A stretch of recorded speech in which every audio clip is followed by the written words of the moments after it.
Cool. Thank you very much, Daraj. Um, okay, so yeah, thank you very much for that introduction. Good morning, good afternoon, good evening to everyone that's joining the call.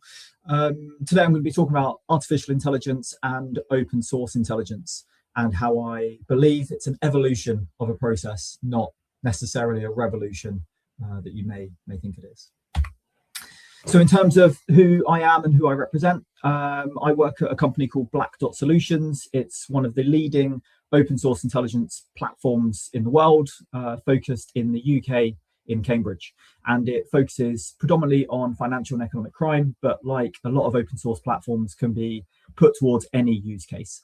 I've recently had a look at migrant smuggling or drug trafficking, gun trafficking, and the platform is fantastic for that. And we use artificial intelligence within the platform, and we use it in a number of different ways. And I'm going to talk about how you can use artificial intelligence in your open source intelligence investigations and how we use it in our platform as well. Like Daraj said, in terms of my background and experience, I've got 20 years British military intelligence experience with deployments to Afghanistan, Kosovo, Iraq, and a few others, as also working in the National Crime Agency, predominantly in covert intelligence collection. So hopefully, if there's anything on open source intelligence I can help you with, please reach out and I'll do my best to help. So in terms of the current state of open source intelligence, information volumes are expanding more rapidly than ever before. We've only got to look at social media platforms in terms of just how many tweets are being put out on X every day compared to this time 10 years ago or 20 years ago. And artificial intelligence is shaping and reshaping the way that information is created, that information is collected, and how we interpret that information. And artificial intelligence really is leaning into all three stages of that part. Organizations are also facing new risks in terms of the geopolitical climate. Last time I checked, roughly 20 conflicts have either started or finished in the past 5 months of this year alone. And this is a really chaotic time in terms of the geopolitical environment.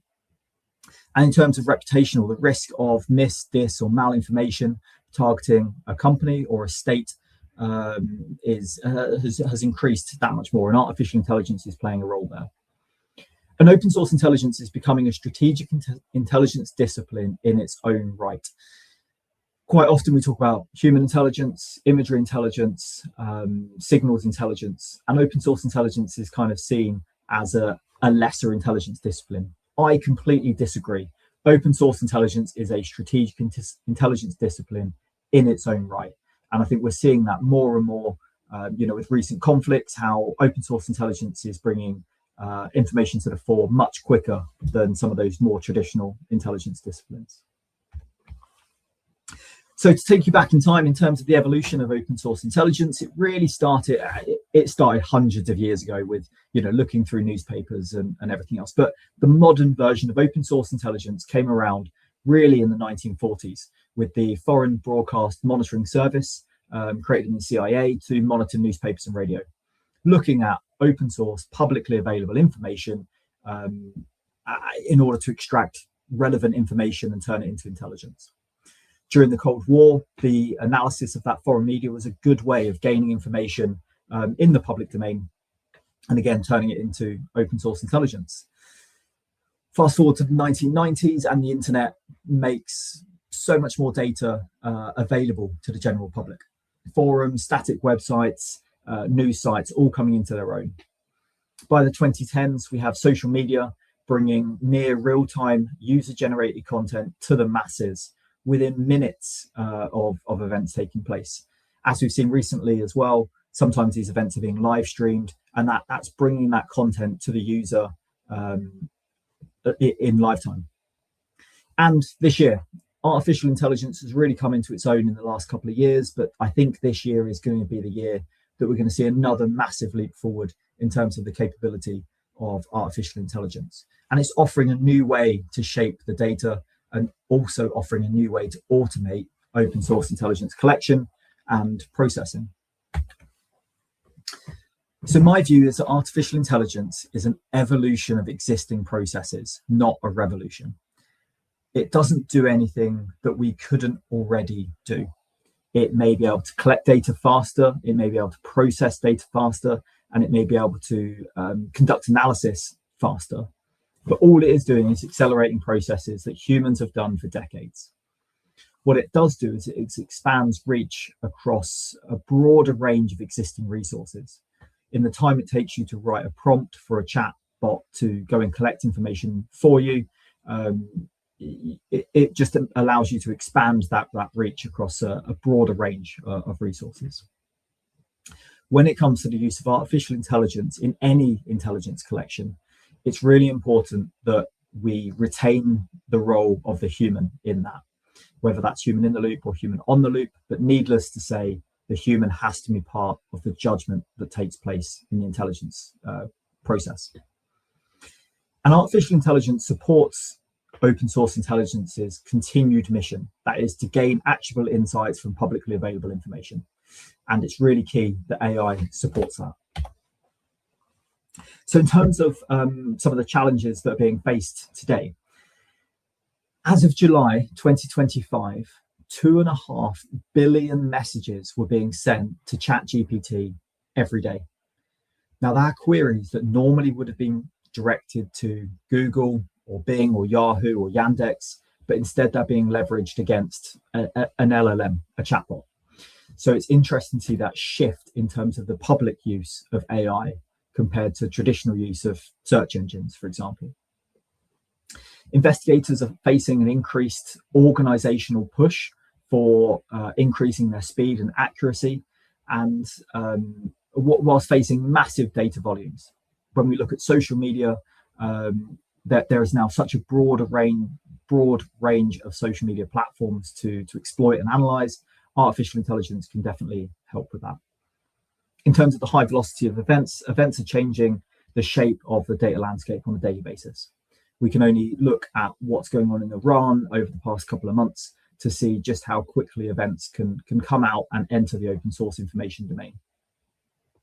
Mis, dis, and malinformation and deception operations are also increasing, whether that's by hostile state or lone actors, conducting campaigns in order to change public opinion and influence public discourse. Manual open source intelligence workflows are unsuited to overcoming these challenges on an enterprise scale. When we look at the broad range of data coming into the analysts, they need something to help them with that. So in terms of looking at artificial intelligence, what can it do? It can automate collection and triage. We can target an agent to collect on certain topics or from certain sources and triage that for us in order to reduce how much data we're looking at. We can use it to extract entities and patterns. Artificial intelligence is fantastic, is brilliant at being able to identify entities and pull out key entities from documents, from websites, from social media, and identify patterns and connections between them. It's also really good at summarizing, processing very large data sets. If you put 20 or 30,000 lines of data into a chatbot, it will summarize it in a really good way, or produce an infographic for you instantly, which just allows you to focus on the analysis. And it gives the analyst more time for that contextual interpretation. I think during my career, I've seen a case where analysts will focus 70% of their time on the collect and 30% of their time on the analysis and the dissemination. And that's not how it should be. AI flips that model around. Artificial intelligence should not be used to conduct end-to-end investigations without any human input. There has to be human in the loop or human on the loop within any AI process. And it doesn't replace human insight. If you are an expert in American Sino relations, you are an expert in that. An LLM may be able to give an approximation of an analysis, but it can't replace human context. So how can AI change traditional OSINT workflows? For those of you that are familiar with the intelligence cycle, these are the steps of it. In terms of the direction, the humans define the goal. Humans should craft that question, that information requirement, that intelligence gap, and use AI to scope and explore that problem. When it comes to the collect, the humans should judge proportionality. They should look at what sources are being used and identify whether it's proportionate for the investigation that they're carrying out. But AI can go off and enable rapid automated data collection on behalf of that human. In terms of the processing, the AI can reduce the time spent on manual filtering. They can carry out mapping, verification, and a degree of analysis and processing as part of that. AI can be used to enhance human insight by pinpointing risk factors, looking through networks, identifying key nodes and key entities and key relationships for more exploitation. They can identify where patterns exist and pull those out to allow the analyst to focus on the analysis of that piece of information. When it comes to dissemination, AI can also be used to produce reports at speed. They could be automated reports, or they can be used to curate data into such a way that they can be put into a template and disseminated out. But there has to always be human in or human on the loop, depending on the process. So in terms of ethics and governance, a key thing you will have noticed is about the human analyst remaining central to the process. There has to be transparency in methodology. Sometimes I've seen companies adopt AI in a very untransparent way. They are hiding those processes and they're not showing the user how AI is coming up with that determination. One of the ways that we have built AI within Black Dot is that it's always transparent. It will show the methodology, it will show the working out, and it will show how it has come to that answer. In terms of bias mitigation, it's really important that the LLM is not biased towards a particular answer, and that all comes down to prompt generation, and we'll talk about that in a little bit later on. In terms of data protection and privacy, it's also really important that information isn't being leaked out. Sometimes when we use LLMs, there's a fear that we are training that model in better ways to do things. Black Dot takes a very critical view of this in terms of making sure that the user's data is protected at all times. So no data is sent to the LLM. The LLM can't learn from anything. It's very static in terms of that. And in terms of accountability and decision making, AI should not be used to make a decision. It can be used to inform a decision, but it shouldn't be the ultimate decision maker. So AI in practice. So some of the key platforms that are out there, people who have heard of ChatGPT or Claude, these are some of them out there in terms of what they're really good at. So ChatGPT is really good at summarization, putting in a large amount of information. It can pull out a really good short executive summary about all that information. And it's also good at chain of thought. What I mean by that is being able to have a conversation, being able to refine a question, being able to refine a prompt, going backwards and forwards with ChatGPT is really, really, really good. Claude is fantastic at kind of ethics first compliance work or very complex analysis. Good at looking at very large data sets and conducting a very detailed analytical process of what that information means. Mistral is very low latency in terms of how quickly it can come up with an answer, but it's probably less used than some of the others.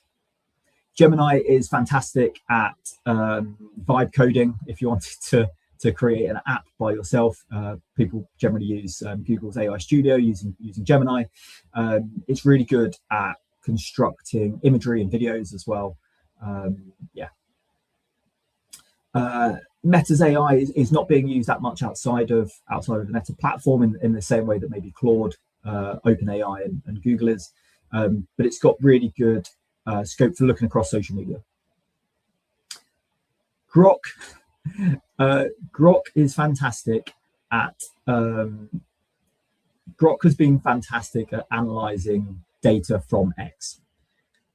It has also come under fire very recently, especially over the winter of last year, and is very biased. I don't want to go into too much about Grok, but it's very biased in some of its outputs. Like I said, it's probably the most useless one out there that I've come across. So what can AI be used for? It can be used for conducting person and identity research. It's really good at looking at social media data. It's good at looking at different identifiers and mapping those relationships across networks. AI can also be used for threat intelligence. If you need to do any kind of monitoring or alerting, looking at a workflow and enriching the data that you've already got. It's really good at looking at risk monitoring, looking at multiple different sources all at once, social media, platforms, forums, marketplaces, and filtering that data to come up with any risk to your organization or your country. It's also really good at looking at indicators of compromise and then adding context to that. So if you're in a cyber threat intelligence role, it can be really good at looking at those IOCs and pivoting across and looking at other infrastructure as well. One of the ways that we use it quite a lot within Black Dot Solutions is for due diligence and know your customer. If you're looking for adverse media on a particular organization, a particular individual, if you're looking at corporate records and providing that audit trail across multiple platforms, again, AI is really useful for that. So when we talk about artificial intelligence and prompt generation, quite often people will just go straight into the prompt and relying on the LLM to kind of fill in the gaps. That's a really bad way of doing it. A really good way of coming up with a good prompt is to start with the context. Give the LLM the context by which you want it to operate. In this case, I'm asking it to act as an open source intelligence analyst. I'm telling it that it needs to assist in gathering publicly available information and pull it across. I've also told it to ask me any questions if it needs clarification before it starts. This just gives it the context, the boundary to work in, and kind of stops it from going off and gathering information by itself. So we start with the context. You are an OSINT analyst. The next thing we're going to do is we're going to look at the objective. This is the exact thing I want it to do. I want you to generate a comprehensive summary on the situation in the Middle East, for example. I will always put constraints into any prompt.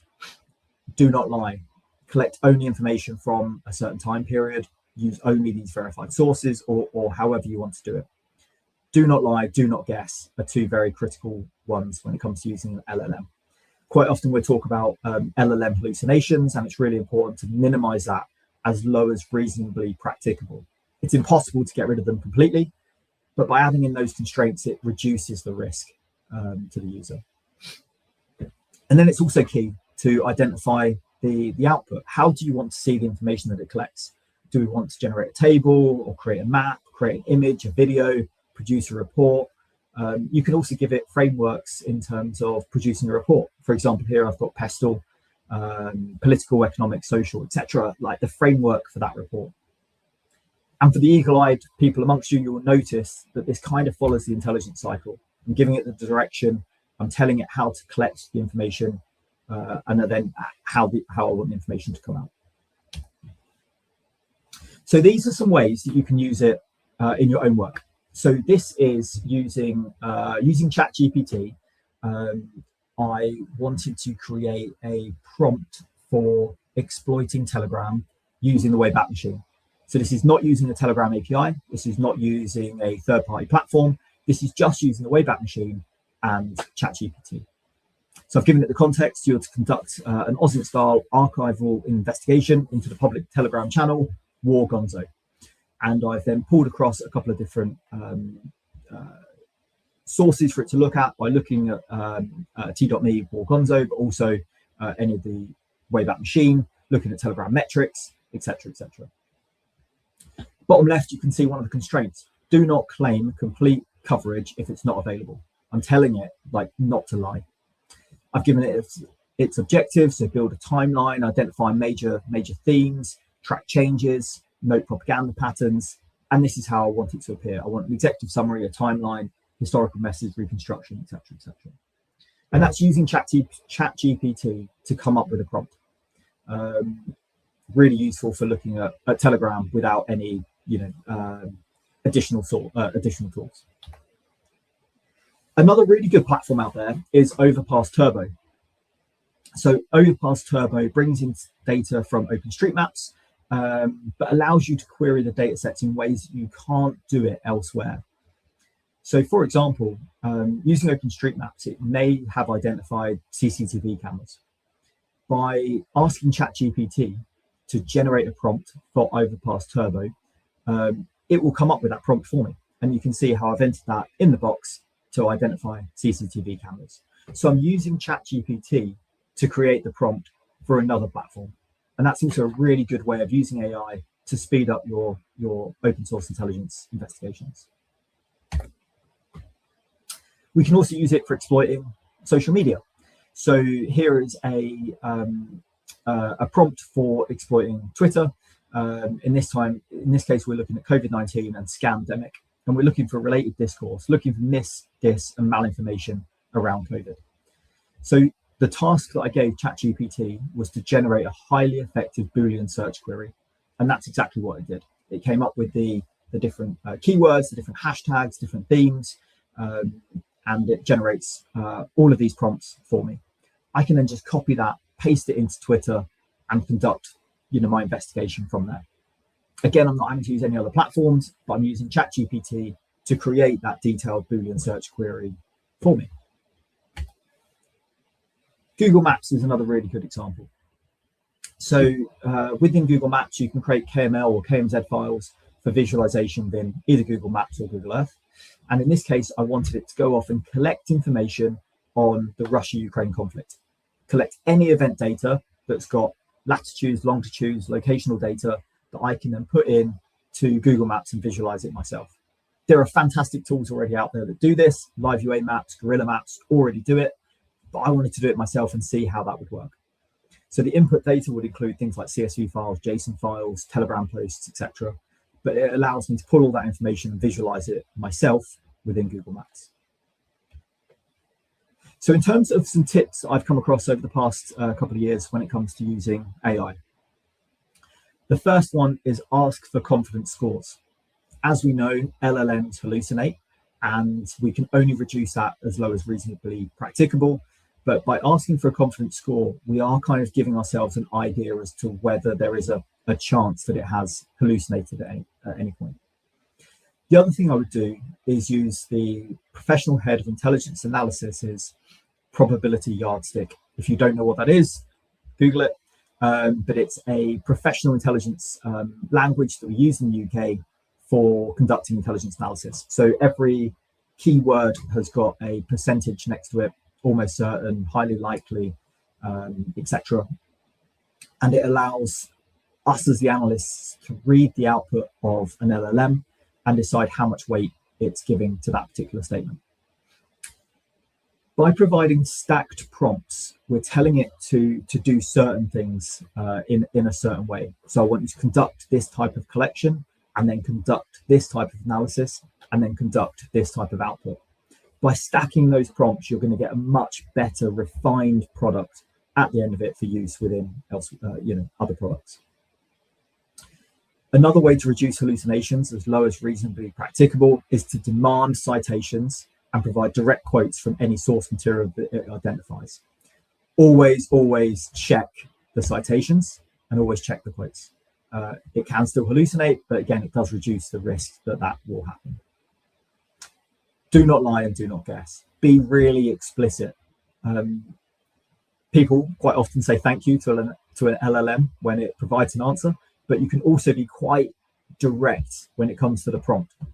Make it clear. You cannot lie, you cannot guess. And this is where I'd say you can infer. And if you do infer or make a deduction, use the probability yardstick to back up your reasoning and provide your reasoning. I want to see, as the analyst, how the LLM has come up with the answer. So looking at a couple of quick case studies. So within Black Dot Solutions, we use something called Vidaris Automate. This allows the analyst to do a very minimal input. That could be something as simple in this case as Iran, and a very simple prompt: create a risk profile on Iran and the Middle East. Behind that prompt, the Black Dot Solutions have created a playbook, a workbench that kind of goes away and collects information in a certain way. It will go off and collect an executive summary, and it will then conduct analysis, in this case, in the PESTLE framework: political, economic, social, technological, environmental, and legal. A recognized framework used by intelligence analysts around the world. But the analyst, the user of the platform, doesn't need to know any of that. All they need to do is put in a very basic prompt, and it will go off and collect that information. The key thing here is that means it's a low bar to entry. Any analyst can go off and do this using a very simple prompt. It reduces the cognitive load. Analysts, especially open source intelligence analysts, are subject to such a large cognitive load when they're doing their investigations. Anything we can do as a platform to reduce that means that they're focusing on the analysis, not the collection. And this means we can be really responsive to the geopolitical climate. I spun this playbook up within a couple of days of the Iran conflict, and already we're producing detailed reporting, entity extraction, and relationship mapping across the entire geopolitical climate of Iran. So where does AI fit in? AI fits in within complex investigations. If you're having to do a lot of investigation work and you're a large part of that is scoping that initial steps, is this something that should be in my investigation or not? AI can help AI can help with the analysis of that and kind of conduct that triage for you at the very beginning of an investigation.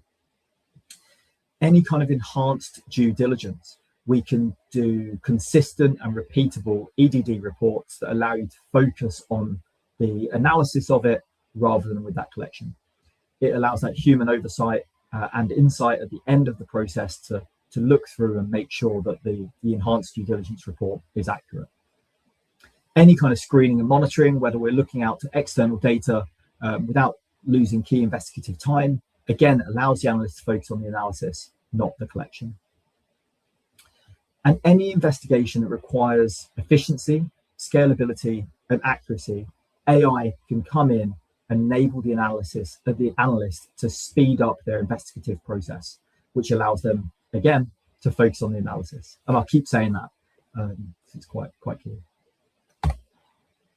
So what is the future of open source intelligence? I honestly believe that artificial intelligence is not replacing the process. It's redefining open source intelligence by revealing processes that can be sped up through the use of artificial intelligence. I think we are going to see an increased recognition of open source intelligence alongside traditional intelligence disciplines. We will hopefully see the continued use of human analysts in the center of investigations, and artificial intelligence tools expanding across open source intelligence, allowing organizations to fully achieve open source intelligence's full potential. Still, we are using manual processes for verification of geo intelligence. And again, that's something I think AI will speed up this year and allow us to focus on the output of that, not the process itself. That is everything from me. That's my LinkedIn. I'm not sure why the book a meeting QR code hasn't loaded up, but there we go. And we've got the email address at the bottom there. So feel free to take a screenshot, take a photo. I'm not sure how we do questions, but if you've got any questions, feel free.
Okay, so one of the questions that we've had in is how do we prevent sensitive data from not being used by the LLM for future training? Is it possible? Yes, it is. So within Black Dot Solutions, our LLM is purely static in terms of what it's interacting with within the platform.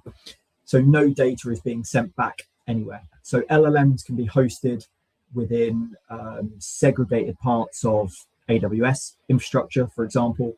So it's no longer out there in the wild. So it's not collecting data in the same way that your normal user going on to ChatGPT and putting in a search query, that information is stored by OpenAI. So yes, it's definitely possible. It's better when you've got it hosted in your own infrastructure. Ultimately, I go back to the standard phrase that if you're not paying for it, then you're the product. So generally with these LLMs, if you're paying for it, if you've got some kind of organizational or business membership of that particular platform, it allows you to be confident that your information isn't being sent off for further training.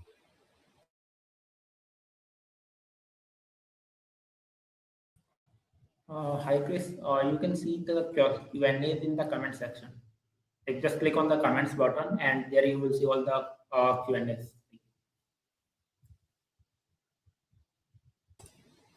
Okay.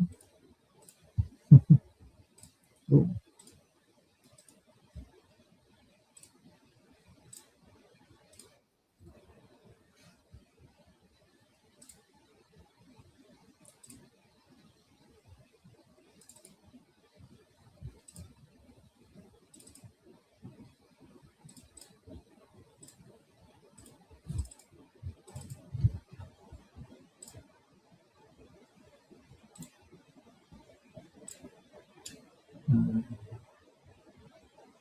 So another question is, in fact, let me do that.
Might be working.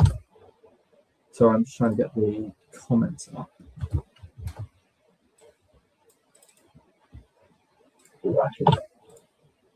Cool. Okay. So do we just need humans for accountability since AI can predict tonality and truthfulness? Really interesting question. Yes, we definitely need humans for accountability. In terms of tonality and truthfulness, I've seen a lot of platforms talk about sentiment analysis and a lot of platforms talk about narrative analysis. LLMs are fantastic at doing narrative analysis.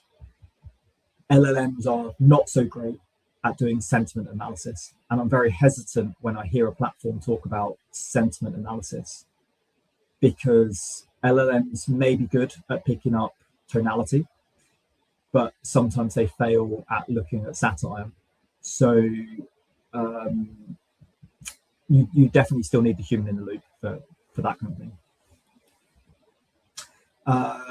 Okay, Zabiri, can you tell me more about your company services? Yeah, so Black Dot Solutions provides access to a piece of software called Vidaris. Vidaris is a social network analysis centric platform. So we look at entities, companies, organizations, social media channels, and pull actionable insights from there. Feel free to drop an email and we can sort out a demo. DeepSeek, yeah, Mr. Anonymous 5107.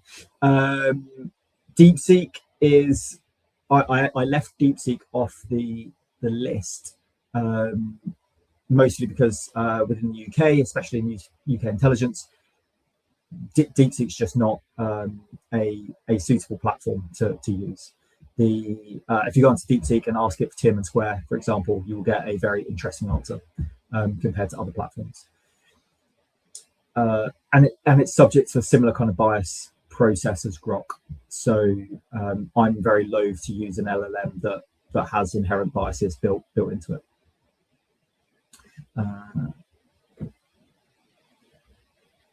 Narrative framing. Yeah. So Drew Rex, interesting question about narrative framing. Narrative framing of conflicts evolving since the rise of LLMs. So not necessarily with regards to the LLMs, although we've seen the ability to push out AI created news articles has massively increased, I think, over the past couple of years. There have been some stats that have been cited that have been wrong in terms of how much content is AI generated at the moment. One of the things that I did notice, particularly during the Iran conflict, the early days of the Iran conflict, was the amount of AI generated Instagram accounts that were pushing pro-Iranian material, predominantly around Iran's military prowess. And I think that's a really interesting thing that's happened. We've also seen as well all of the Lego videos that have come out of Iran, focusing on the United States, all AI generated, obviously, and that's just an interesting way of using AI during a conflict, targeting the reputation of the United States. Any other questions?